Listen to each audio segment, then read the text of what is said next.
convert the binary number into its octal equivalent. Okay. তো ইয়াতে দিছে আমাক এটা binary number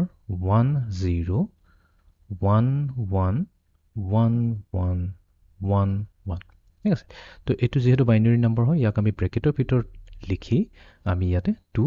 লগাই দিম সো 2 মিনিং এটোই কৰিব যে এটো হৈছে এটা বাইনাৰি নাম্বাৰ তো আমাক কৈছে এই বাইনাৰি নাম্বাৰটোৰ অক্টেল ইকুইভ্যালেন্টটো কি হ'ব হেতু উলিয়াব দিছে তো তাৰ কাৰণে আমি কি কৰিম আমাৰ যোনটো এই বাইনাৰি নাম্বাৰটো দিছে ইয়াক আমি আকৌ এবাৰ নোট কৰি লওঁ সো 1011111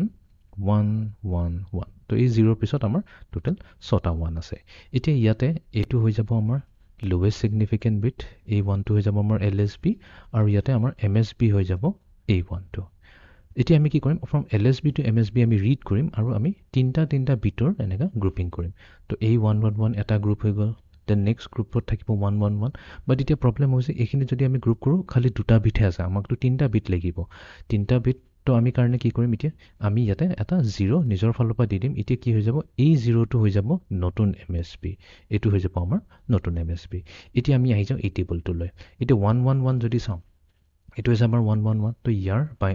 অক্টেলটো কি হৈছে ইয়াৰ অক্টেল ইকুইভ্যালেন্ট হৈছে 7 তো ইয়াতো এগেইন 111 আছে ইয়াৰ অক্টেল ইকুইভ্যালেন্ট অফ 7 নেক্সট আমাক লাগে 010 টেবলত যদি চাও এটো হৈছে 010 তো তাৰ অক্টেলটো হৈছে